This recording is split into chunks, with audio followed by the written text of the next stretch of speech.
America के एटमी ठिकानों पर साइबर अटैक, अमेरिकी इस अफसर की सुपारी देने वाला कौन और ट्रंप की विदाई, ईरान अमेरिका में फिर भी लड़ाई। ग्लोबल टेंशन से जुड़ी खबरों के लिए देखते हैं news top 9 world war 3। America के एटमी हथियारों की देखरेख करने वाली राष्ट्रीय परमाणु सुरक्षा प्रशासन और ऊर्जा विभाग के नेटवर्क पर बड़ा साइबर हमला हुआ है।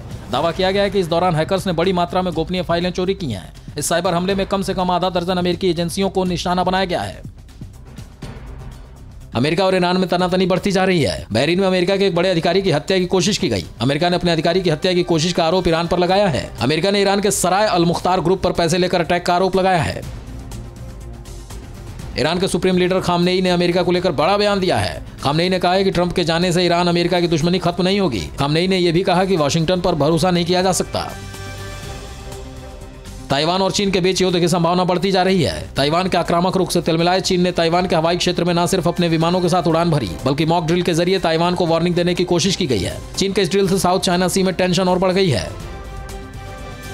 अमेरिका ने समंदर में रूस और चीन के बढ़ते खतरे को देखते हुए नई मैरीटाइम रणनीति बनाई है। अमेरिका रणनीतिक तौर पर अहम समुद्री रास्तों पर खुद को मजबूत करेगा और आने वाले वक्त में अपने सहयोगी देशों के साथ मिलकर समंदर में अपनी मौजूदगी को बढ़ाएगा।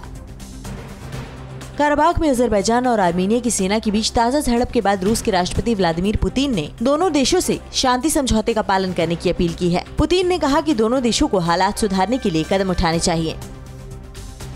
अमेरिका तुर्की पर और सख्त बैन लगा सकता है। अमेरिकी सीनेट की विदेश मामलों की कमेटी ने कहा कि नाटो सदस्य होने के बाद भी तुर्की रूस से डिफेंस डील कर रहा है। कमेटी ने तुर्की पर नाटो के दूसरे सदस्यों के खिलाफ आक्रामक रुख अपनाने का भी आरोप लगाया है।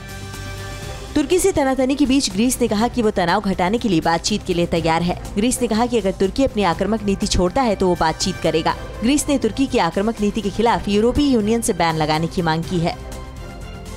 तुर्की में राष्ट्रपति एर्दोआन खुद को और मजबूत करने के लिए नया प्रस्ताव संसद में लाने वाले हैं। इस प्रस्ताव में एर्दोआन को किसी भी शख्स या संस्था की संपत्ति को फ्रीज करने का अधिकार होगा। आरोप लग रहा है कि एर्दोआन अपने विरोधियों को कुचलने के लिए ये कानून बना रहे हैं।